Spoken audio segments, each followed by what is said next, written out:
श्री गुरुचरित्र अध्याय 20. ब्राह्मण स्त्रीची पिशाच्य बाधा दूर केली. ओम श्री गणेशाय नमः. श्री सरस्वतये नमः. श्री गुरुभ्यो नमः. श्री कुलदेवताय नमः.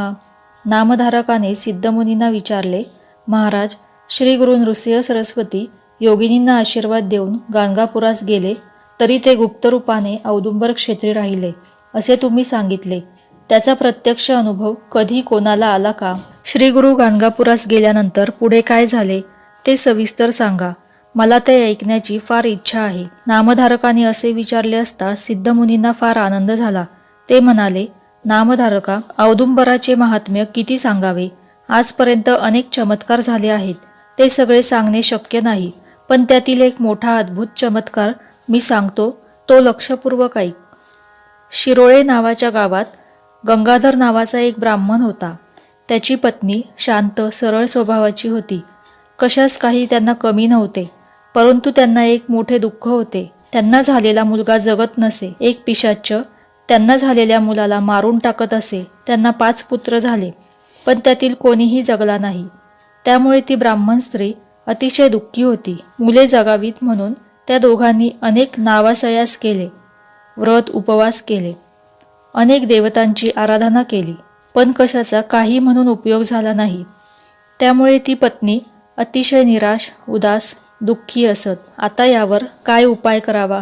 प्रत्येक वेळी मुलगा जन्मास आला असता मरतो. याचे कारण काय आणि यावर उपाय काय?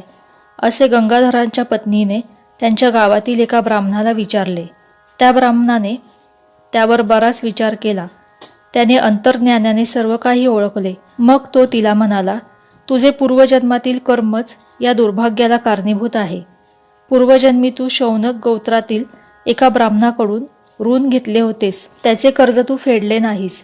त्याने तुझ्याकडे अनेक वेळा मागणी केली, पण तू त्याच्या धनाचा अपहार केलास, त्याला फसविलेस.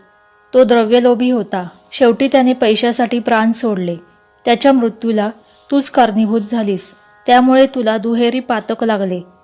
त्या ब्राह्मणाच्या मृत्यूनंतर त्याची उत्तरक्रियाही केलेली नाही. त्यामुळे तो पिशाच्य झाला. तो तुझा गर्भपात करतो आणि मुलाचा जन्म झाला तर तो त्याला मारून टाकतो. यातून सुटण्याचा एकच मार्ग आहे. त्या ब्राह्मणाची तू उत्तरक्रिया कर, म्हणजे त्याला सद्गती प्राप्त होईल. श्राद्ध कर्माच्या निमित्ताने त्याच्या शौनक गोत्रातील ब्राह्मणास 100 रुपये दान कर, म्हणजे त्या ब्राह्मणाला द्रव्याचा अपहार केल्याचा दोष जाईल. अगोदर तू कृष्णातीरी जाऊन 1 महिना उपवास व्रत कर. तेथे कृष्णा पंचगंगा संगमावर अनेक तीर्थे आहेत. तेथे औदुंबर वृक्ष आहे. तेथे तू औदुंबराची आराधना कर. तेथील पापविनाशी तीर्थात स्नान करून औदुंबराला 7 वेळा पाणी घाल. श्री गुरूंच्या चरणांवर अभिषेक करून यथासांग पूजा कर. असे 1 महिनाभर कर. तेथे श्री गुरु नृसिंह सरस्वतींचे वास्तव्य आहे. मी सांगितले तसे केलेस की श्री नृसिंह सरस्वतींच्या कृपेने तू पापमुक्त होशील. तुला शतायुषी पुत्र होतील. ब्राह्मणाला 100 रुपये द्यायचे ते नंतर.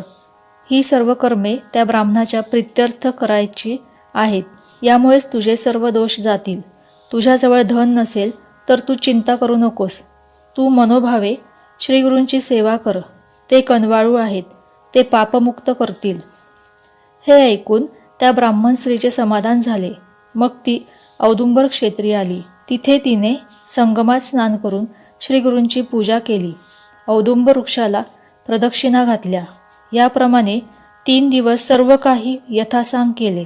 3ऱ्या दिवशी ती झोपेत असताना तो आत्महत्या केलेला ब्राह्मण आला व तिला दरडावून म्हणाला, तू माझे 100 रुपये दे, नाहीतर तुला ठार मारीन. इतकेच काय, मी तुझा वंश वाढून देणार नाही. तुझे सगळे प्रयत्न व्यर्थ आहेत. तुला पुत्र होणार नाही. झालास तर तो जगणार नाही. असे म्हणून तो पिशाच्य ब्राह्मण तिला मारण्यासाठी धावला. भयभीत झालेली ती स्त्री औदुंबराआड लपली. तेथे तिला श्रीगुरू दिसले. ती त्यांच्या मागे लपून बसली. श्रीगुरूंनी तिला अभय दिले. मग त्यांनी त्या पिशाच्य ब्राह्मणाला दरडावून विचारले, काय रे, तू या स्त्रीला कशासाठी मारतो आहेस? त्यावर पिशाच्य ब्राह्मण म्हणाला, स्वामी, या गतजन्मी माझ्या धनाचा अपहार केला आहे. त्या दुःखाने मी प्राणत्याग केले. स्वामी, आपण कनवाळू आहात, कृपाळू आहात. तुमचे सर्वांवर प्रेम आहे. तुम्ही या स्त्रीची बाजू घेऊन पक्षपात करू नये. त्यावर श्री गुरु संतापून म्हणाले, तू माझ्या भक्ताला त्रास दिलास तर मी तुला शिक्षा करीन. मी सांगतो तसे वाग, यातच तुझे कल्याण आहे. ती जे काही देईल ते मुकाट्याने स्वीकार आणि ताबडतोब चालू लाग. माझ्या भक्ताचे रक्षण कसे करायचे ते मी पाहीन. मी माझ्या भक्तांची वंशवृद्धी करीन. आता जर पुन्हा परत आलास तर मी तुला कडक शिक्षा करेन. श्री गुरूंनी असे ठणकावून सांगितले असता नरमलेला तो पिशाच्च ब्राह्मण श्री गुरूंना वंदन करून म्हणाला, स्वामी, माझे भाग्य थोर म्हणून तुमचे दर्शन घडले. आता माझा उद्धार करा. तुम्ही आज्ञा करेल तसे मी वागेन. त्यावर श्रीगुरू म्हणाले, या ब्राह्मण स्त्रीने तुझे उत्तर कार्य केल्यावर 10व्या दिवशी तुला सद्गती प्राप्त होईल. त्या ब्राह्मण पिशाच्चाने ते मान्य केले. मग श्रीगुरू त्या ब्राह्मण स्त्रीला म्हणाले, तुझ्याजवळ जे काही थोडेफार धन असेल ते त्या ब्राह्मणाच्या नावाने खर्च कर. अष्टतीर्थात स्नान करून औदुंबराला जलाभिषेक कर. असे केलेस की तुझे ब्रह्महत्या पाप नाहीसे होतील. तुला दीर्घायुषी कन्यापुत्र होतील. हे सगळे त्या स्त्रीने स्वप्नात पाहिले, ऐकले. एकाएकी जाग आली. तिने डोळे उघडून इकडे तिकडे पाहिले, पण कोणीच दिसत नव्हते. स्वप्नात श्रीगुरूंनी सांगितलेले सर्व काही तिने केले. ती ब्रह्महत्या पातकातून मुक्त झाली व त्या पिशाच्च्यालाही मुक्ती मिळाली. एके दिवशी श्रीगुरूंनी तिला स्वप्नात दर्शन दिले. 2 नारळ तिच्या ओटीत घालून तिला म्हणाले, आता तू व्रताचे उद्यापन कर. तुला शतायुषी आणि ज्ञानीपुत्र होतील. तुमची वंशवृद्धी होईल. आता कसलीही चिंता करू नकोस. श्रीगुरूंनी असे सांगितले असता त्या ब्राह्मण दाम्पत्याला अतिशय आनंद झाला. त्यांनी श्रीगुरूंच्या आज्ञेनुसार व्रताचे उद्यापन केले. ती ब्राह्मण स्त्री शापमुक्त झाली. काही दिवसांनी त्या स्त्रीला श्रीगुरूंच्या आशीर्वादाने 2 पुत्र झाले. मोठ्या पुत्राचे मौंजी बंधन केले व धाकट्या पुत्राचे 3ऱ्या वर्षी चुंडाकर्म विधी करण्याचे निश्चित केले. परंतु चुंडाकर्म विधीच्या आदल्या दिवशी मध्यरात्री तो मुलगा अचानक आजारी पडला आणि मरण पावला. आई वडिलांना अतिशय दुःख झाले. मुलाचे प्रेत मांडीवर घेऊन ब्राह्मण स्त्री मोठ्या मोठ्याने रडू लागली. नात्यागोत्यातील लोक जमले. सर्वांनी परोपरीने समजूत घालण्याचा प्रयत्न केला, पण त्याचा काहीही उपयोग झाला नाही. लोक म्हणाले, जे विधिलिखित असते ते टळत नाही. देवांनाही मरण टळत नाही. तेथे आपल्यासारख्या माणसांची काय कथा. काळ हा मोठा बलवान आहे. लोकांनी तिला खूप समजविण्याचा खूप प्रयत्न केला, पण तिला ते पटत नव्हते. ती म्हणाली, असे कसे होईल. औदुंबर क्षेत्री वास्तव्य करणारे श्री नृसिंह सरस्वती श्री दत्तात्रयांचे अवतार आहेत. तुला दीर्घायुषी पुत्र होतील असा त्यांनी आशीर्वाद दिला आहे. तरीही असे कसे घडले. श्रीगुरूंच्या वचनाला कमीपणा येत असेल तर विश्वास तरी कोणावर ठेवायचा. आता मी काय करू. मला मरण आले तर बरे होईल. आता मी प्राणत्याग करील. असे म्हणून ती श्रीगुरूंना दोष देऊ लागली. ती म्हणाली, स्वामी महाराज, तुमचे वचन खोटे कसे ठरेल. तुमचे वचन म्हणजे ब्रह्मवाक्य. त्याला आज तडा गेला.